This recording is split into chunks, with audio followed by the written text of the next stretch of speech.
Hola, buenos días, ¿cómo estás? Hola Felipe, Hola, profe, ¿cómo va? ¿cómo está? Bien, ¿y ustedes? Bien, bien, aquí rabiando con mi gato. Sí, yo me di unas par de vueltas aquí, por acá en la casa y se me pasó la hora. Sí, no se preocupe. Día lunes nadie se enoja. O sea, mira, lunes, siempre es complicado. Vamos a ver, listo, inmediato.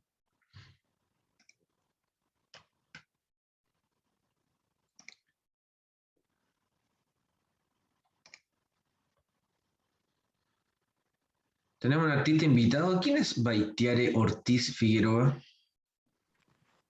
Profesor, soy yo, Joaquín. ¿Qué pasa? Es que estoy de computador de mi polola. Ah, ya, ok, no hay problema. Pensaba Soy que... Joaquín Miranda. Ok, Joaquín, pensaba que había Gracias. ingresado. Es Pensaba que no sé que... cómo cambiar el nombre. Ah, mira, ahí dice, donde aparecen las opciones, dice rename. Ah, yo te voy a cambiar. Yo puedo cambiarte el nombre. Aquí igual lo encontré. Joaquín. Ya cámbialo usted. Ya, gracias. Ahí dice. Yo pensé que podía ser un alumno perdido. No sé. Me puse Joaquín M.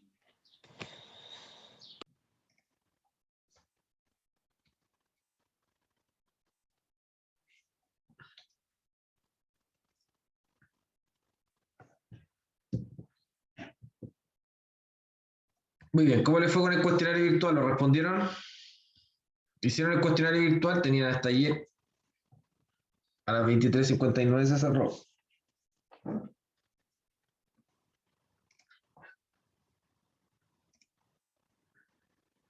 Ya todo bien, dicen por ahí. Estresante. ¿Por qué, Felipe? Estresante. ¿Cuántas? 8 preguntas. 10 preguntas. Sí, pues mentira, pues.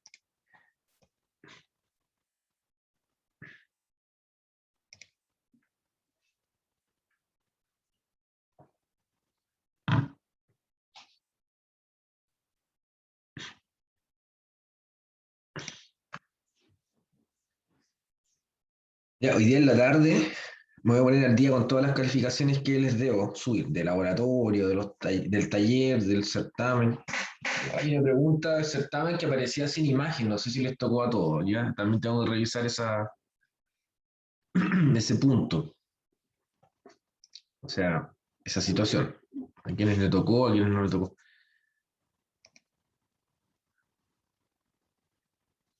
Pero bueno, en la tarde dejo listas sus calificaciones de laboratorios como de cátedra. Ah, y esta semana también tenemos laboratorio, no se olviden. Son 2 semanas seguidas, así que esta semana tenemos el laboratorio número 4.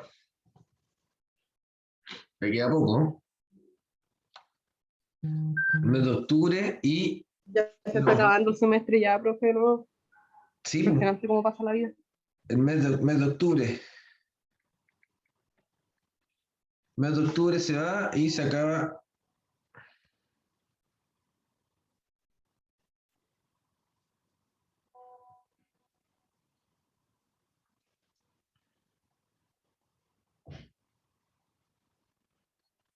El mes de octubre se va y se acaba el semestre.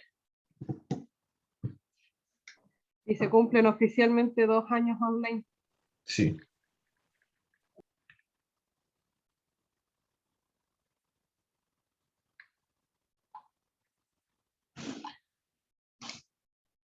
Dos años online. Desde el estallido. Yo estoy del estallido social.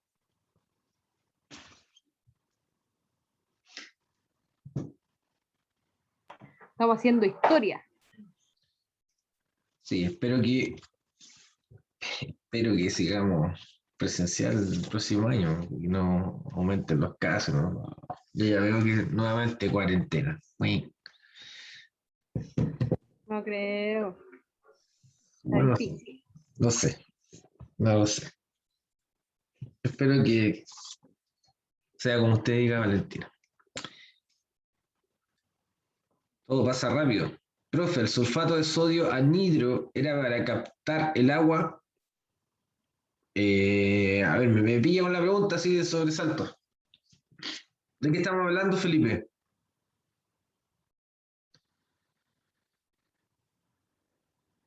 ¿Del laboratorio?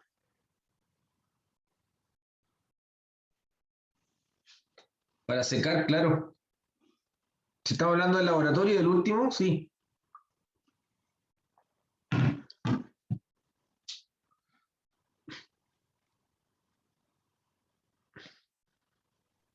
El diclorometano era el solvente, ¿o no?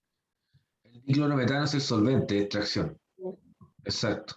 Pero el sulfato de sodio es, claro, era un reactivo que se agregaba al final, después de todas las extracciones, se agregaba casi al final para eh, quitar un poco las impurezas y secar la muestra antes de filtrarla.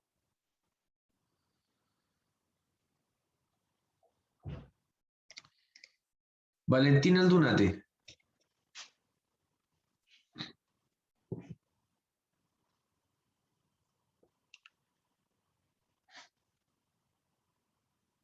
¿No está? Felipe Alvarado.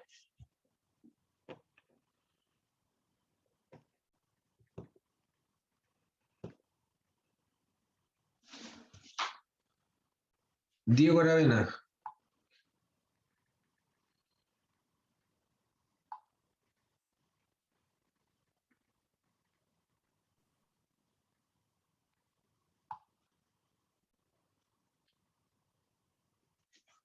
Diego Aravena está. Ahí está. Nicolás Catrilev.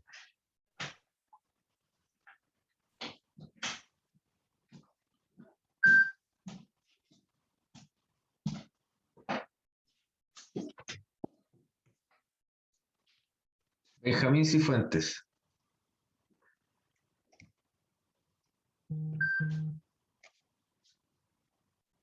Ah, Nicolás está presente, ok. ¿Y Benjamín? Benjamín no está. Ok. Matías. Matías Layana.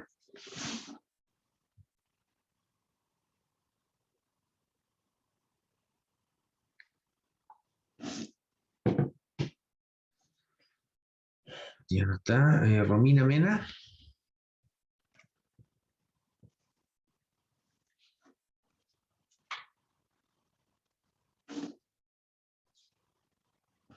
Quizás se cierra el chat a cada rato.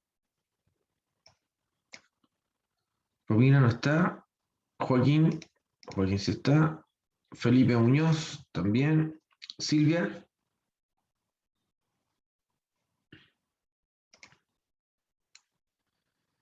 Silvia Navia.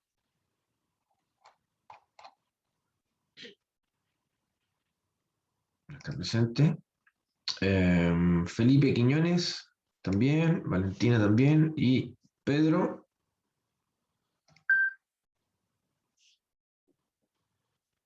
Pedro Rubio.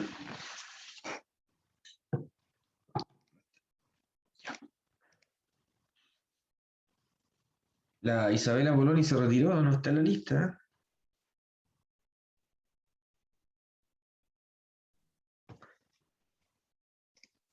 Profe, Dígame. acá tenía la pregunta, que me acuerdo que la palabra clave era deshidratar.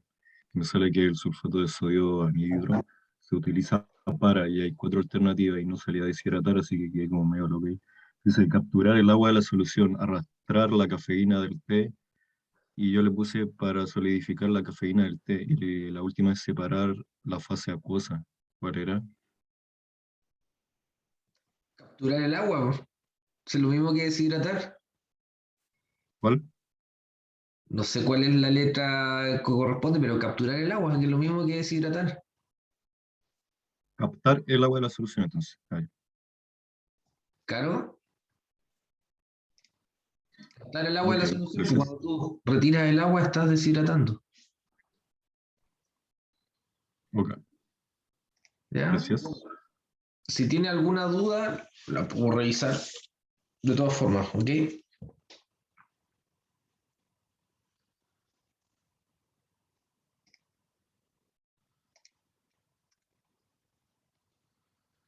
Hola Romina.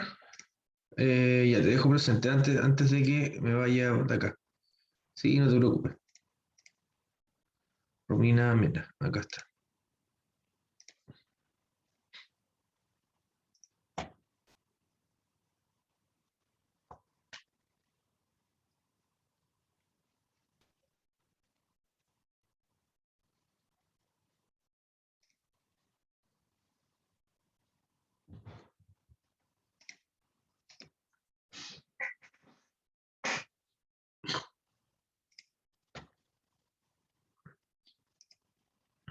Muy bien, sigamos con la clase de reactividad. Vamos ahora a avanzar con algo de mecanismos. ¿Dónde habíamos estado? ¿Dónde habíamos quedado? En reacciones químicas, adición, eso ya lo vimos. Adición del agua, reacciones, no, todo no. Combustión, pirólisis, alcanos, propiedades, reacciones conceptadas, mecanismo de reacción. Aquí quedamos. Mecanismo de reacción. ¿Qué es un mecanismo de reacción? De hecho, le había mostrado algunos mecanismos, ¿se acuerdan? Y les comentaba que en un mecanismo se describe prácticamente la reacción como si fuese en cámara lenta, una cosa que ustedes pueden leer el movimiento electrónico que tienen, ¿ya? Tanto los reactantes como los intermediarios de reacción que aparecen o pueden desaparecer, pero todo se incluye en un mecanismo. En el mecanismo es como si tuviese una radiografía de toda la reacción en un mismo tiempo, ¿ya? Cosa que obviamente no lo es porque esto va avanzando y si los reactantes se transforman en productos van desapareciendo los reactantes. Pero en un mecanismo usted ve todo, todo, desde el inicio hasta el final, todo escrito. Ve el inicio y el término, que en realidad no ocurre, pero el mecanismo describe eso. Aparte, el mecanismo predice, ¿ya? O intenta predecir cómo podrían reaccionar algunos reactantes. De hecho, en función de los mecanismos de reacción, es que se desarrollan los productos de cualquier tipo de reacción orgánica que usted quiera desarrollar, ¿ya?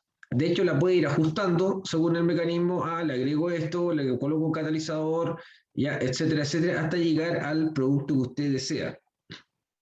En el caso del mecanismo, eh, yo no los voy a hacer trabajar, en el caso de estudio de mecanismos, no los voy a hacer trabajar con desarrollo de mecanismos de reacción, pero sí tienen que identificarlos, ¿ya? Y la forma de identificarlos es la siguiente, ¿ya?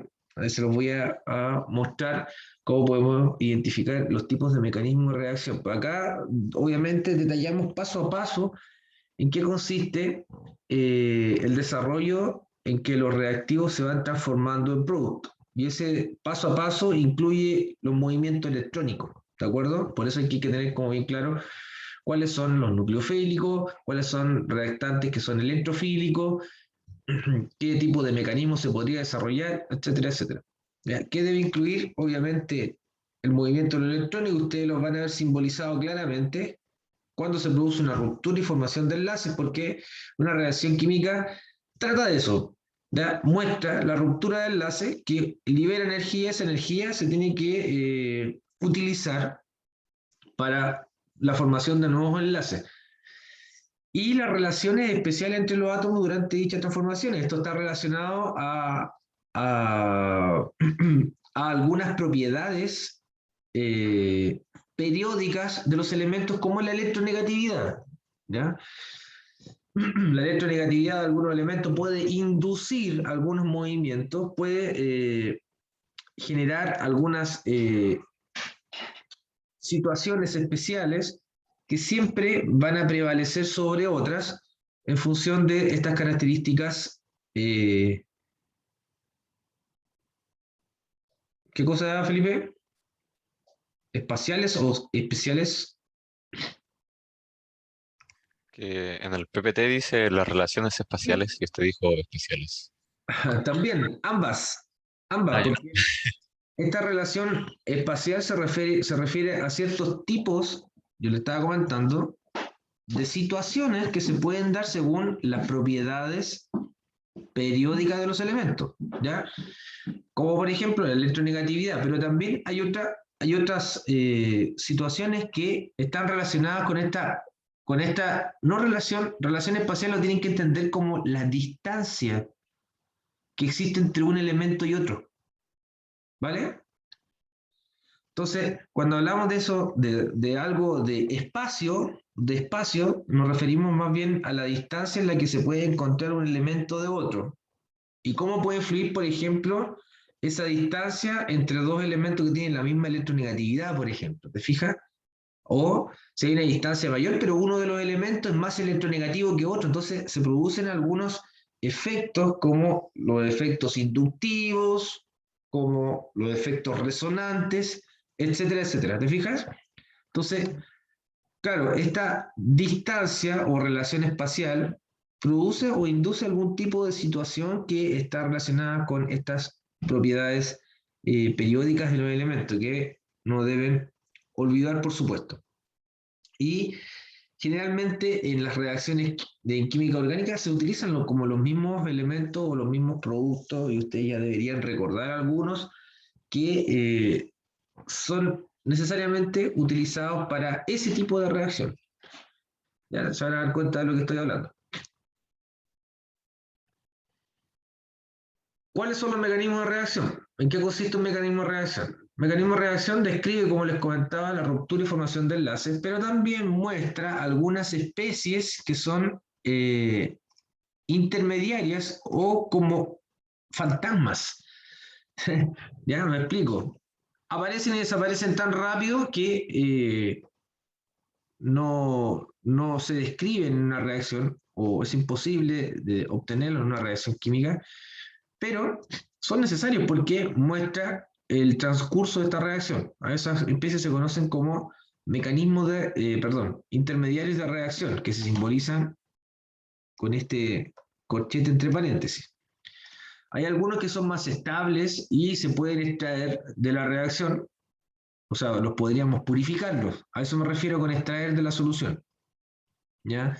Pero hay otro que es tan rápida la formación y descomposición del mismo intermediario que prácticamente lo que vemos en tiempo real es como reactantes y producto, pero oye, pero está esto al medio, pero es tan rápido que aparece y desaparece. No tenemos como la tecnología para todavía sacarlo de la reacción, purificarlo. Pero sí existen algunos intermediarios que quedan como estacionados. Y esa es la diferencia para distinguir un mecanismo de reacción o si la reacción es concertada o no concertada. Entonces, cuando la reacción es en un solo paso, ya el mecanismo de reacción se conoce como sustitución nucleofílica tipo 2. En un solo paso. La rotura y formación de enlaces se produce simultáneamente. Entonces acá se rompen enlaces y se forman enlaces, hay un intermediario, pero pasamos de inmediato, en un solo paso está descrito el mecanismo que llegamos al producto. ¿Qué tipo de reacción es esta? La que está descrita es una reacción. Cuando les pregunte eso, ustedes pregúntense de inmediato, ¿qué tipo de reacciones? Ah, puede ser una reacción de eliminación, de adición, de transposición o de sustitución. ¿Qué tipo de reacción será?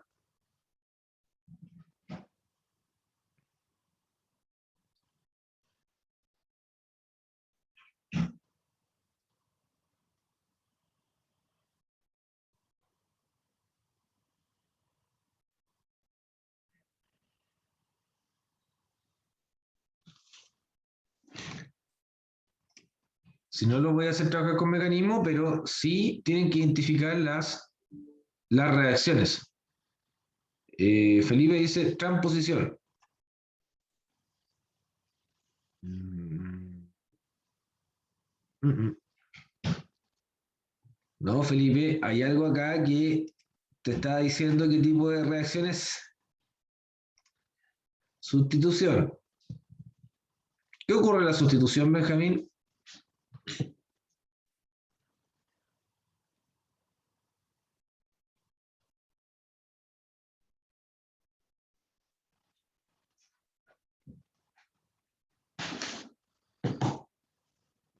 Ahí son sustituidos.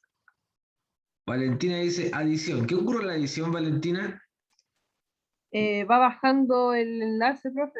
Muy bien, el número de enlaces disminuye. Aquí tenemos doble enlace y ahora hay enlace simple.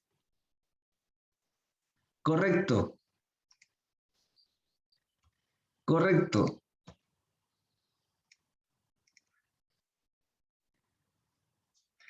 Claro, hay una sustitución, pero aquí el evento importante es ese. El doble enlace disminuye la insaturación. El número de insaturaciones disminuye.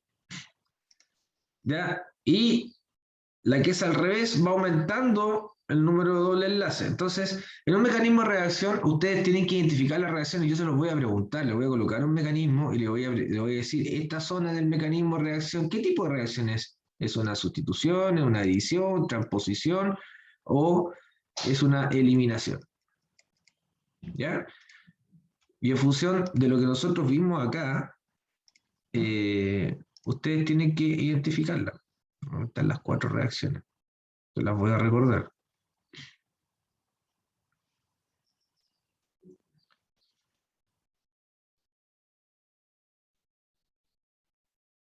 Ahí está, ¿eh? Reacciones orgánicas. La primera, reacción de sustitución. La reacción de sustitución, evidentemente se sustituye un reactante en el otro reactante, pero no habla nada acerca de los dobles enlaces. En la reacción de adición, ahí está, doble enlace disminuye a un enlace simple, o si tengo un triple enlace, disminuye a un doble enlace. ¿Vale? Esa es la adición. Y las otras dos, eliminación, es al revés. De enlace simple aumentamos a doble enlace, o de enlace doble podemos aumentar a triple enlace. Esa es eliminación. ¿Ya? Porque acá tenemos que eliminar, ¿ya? Y generalmente hidrógeno para aumentar el número de enlaces. Y la transposición, que es la más simple, porque acá ustedes se tienen que acordar del isómero de cadena o el isómero de posición. Ya en la misma molécula no hay nada que ingrese o salga de la molécula, solo hay un reordenamiento de la misma molécula. ¿Se fijan? Y el sustituyente se movió de posición, ahora está en Z. Eso es todo. Y ahí está el ejemplo. Un metil, y este metil estaba ya en los extremos, ahora está al medio. ¿De acuerdo? Entonces, cuando les pregunte qué tipo de reacciones, ustedes de inmediato comiencen a pensar en estas 4 tipos de reacciones, ¿vale? Entonces, el primer tipo de mecanismo de reacción que existe es en un solo paso, conocido como una sustitución nucleofílica tipo 2. En un solo paso. Estos son los tipos de reacciones concertadas en mecanismos de reacción. Y las reacciones no concertadas, las roturas y las formaciones de enlace, evidentemente están en etapas separadas. ¿Ya? ¿Por qué están en etapas separadas? Porque el intermediario de reacción acá es más estable. ¿Se fijan?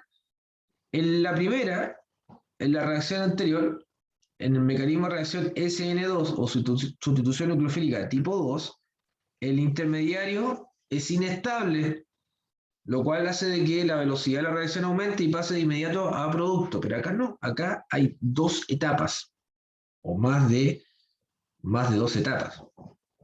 ¿De acuerdo? Y esto está relacionado con, insisto, con los intermediarios moleculares que aparecen, que son más estables. ¿Ok? ¿Cómo se llaman este tipo de reacciones que son no concertadas? Se denominan sustituciones nucleofílicas tipo 1. Es un mecanismo de reacción, sustitución nucleofílica tipo 1. En más de una etapa. Entonces tenemos, primera etapa, por ejemplo, ¿Qué tipo de reacción es esa?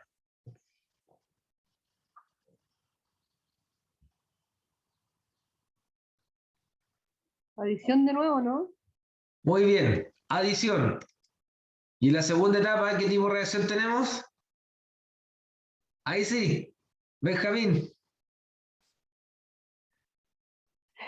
Ahora sí que sí. Ahora sí, Benjamín, dale. Vamos, vamos. ¿Cómo se llamaba? Sí, la sustitución. ¿Ves? ¿Te fijas? ¿Te fijas que en la primera etapa hay una clara sustitución?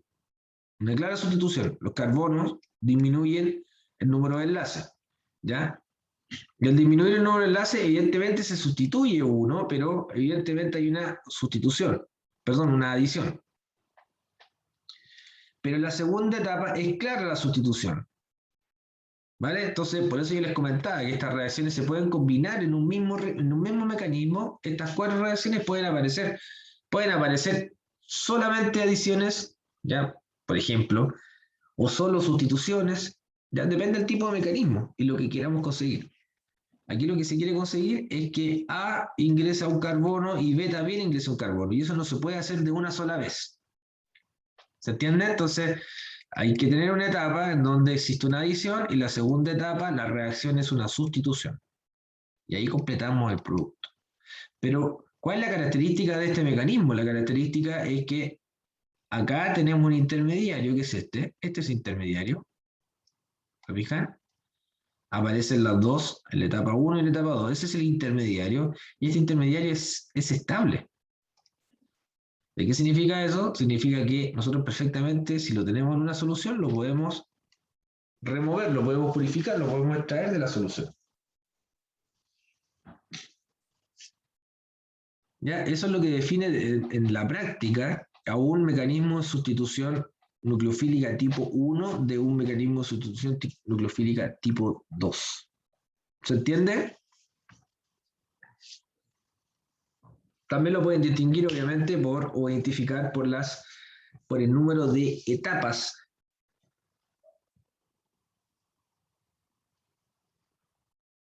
Número de etapas que aparecen en el mecanismo de reacción. ¿Alguna pregunta? ¿Alguna duda?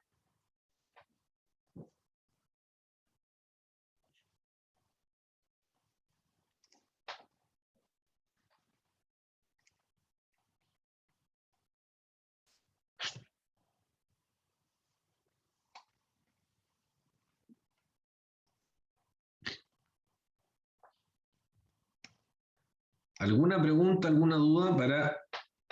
No, sí, en realidad, ya yo les voy a preguntar el mecanismo, se lo estoy diciendo, les voy a preguntar el mecanismo de reacción, les voy a colocar un mecanismo y ustedes tienen que identificar las reacciones. Ahora voy a ser bien preciso. Ya les voy a encerrar, les voy a decir, ya, supongamos que el mecanismo es un mecanismo gigante y ahí está descrito de esa forma. Tiene 50 reacciones. Entonces yo le voy a encerrar solamente ese pedacito y le voy a preguntar, ¿qué tipo de reacciones hay ahí? Adición, letra A, eliminación, letra B, letra C, sustitución, letra D, eliminación. ¿De acuerdo? Así les voy a preguntar. Les voy a preguntar. Ustedes tienen que lograr identificar las reacciones y para ello tienen que visualizarlas, tienen que practicar un poquitito. Hay guías de ejercicio donde ustedes pueden comenzar a realizarlas. Una guía de ejercicio que está de reactividad, ahí aparecen y pueden identificar las reacciones claramente. Vamos con las propiedades de físicas de alcanos que están relacionadas con la respuesta en este tipo de reacciones. ¿Ya? Por ejemplo, los alcanos tienen puntos de ebullición. Estos son hidrocarburos, pero los puntos de ebullición de alcanos no ramificados al aumentar el número de átomos de carbono. Generalmente cuando aumentamos el número de átomos de carbono en una molécula, lo que aumentamos es la hidrofobicidad también. Entonces, eso determina de que es complicado mezclar a este tipo de compuestos con agua. Es más apolar. ¿De acuerdo? Entonces, al aumentar el número de carbono, también aumenta el punto de ebullición. El punto de ebullición, recuerde que es el punto en donde la sustancia, ¿ya? O el compuesto es capaz de pasar desde el estado líquido al estado gaseoso. Sólido, voy a decir, nada que ver, gaseoso. Ya, este punto, esa temperatura, se conoce como el punto de ebullición. ¿Ok? Y isómeros, para los isómeros que son de este tipo, que son alcanos, que tienen cadena más ramificada, tendrá un punto de ebullición menor. ¿Te fijan? Acá le está diciendo que cuando los alcanos son lineales, el punto de ebullición aumenta. Pero cuando los alcanos son ramificados, ya tenemos la misma fórmula molecular y son isómeros, pero son isómeros ramificados, el punto de ebullición disminuye. ¿Se entiende? Con respecto a la solubilidad, obviamente los alcanos son todos insolubles, más por la baja polaridad, por lo que explicaba. Aquí corresponde al número de carbono e hidrógeno que posee la estructura de un alcano. Generalmente, la relación es la siguiente: o al aumentar el número de carbonos y el número de hidrógenos en una molécula, también aumenta la apolaridad. ¿Ya? Es masa polar. Y si es masa polar, es menos soluble. Menos soluble. ¿De acuerdo? Entonces, si lo mezclamos con una fase orgánica, una fase acuosa, se va a separar, como les mostré en el laboratorio.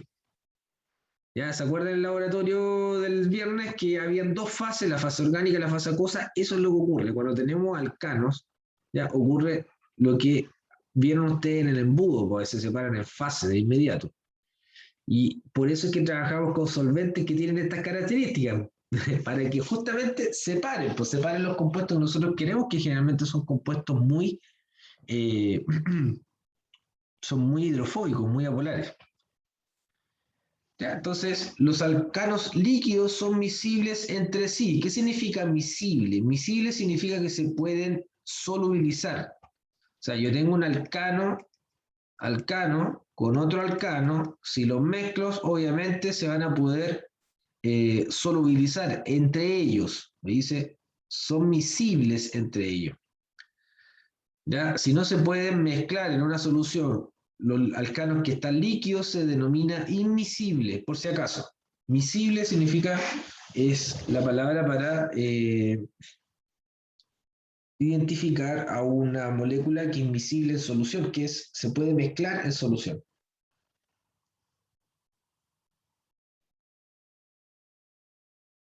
¿Ok? Obviamente se van a disolver en solventes o disolventes de baja polaridad, como el que nosotros estuvimos trabajando. Nosotros trabajamos con diclorometano. Generalmente casi todas las reacciones se trabajan con diclorometano, etanol, hasta por ahí nomás, porque el etanol también tiene un aspecto que es medio polar, ¿ya? Puede extraer, pero hasta por ahí nomás, hay otros mejores, como el benceno, por ejemplo, el diclorometano, el tetracloruro de carbono, por mencionar alguno de ellos, o ese tipo de solventes de baja polaridad. Los buenos disolventes para los alcanos son el benceno, tetracloruro de carbono, cloroformo, ya, cloroformo también, pero es medio peligroso, ya no se trabaja con cloroformo. Antes sí, ya prácticamente no. Lo que nosotros usamos en el laboratorio es benceno en tetracloruro de carbono. Eso sí.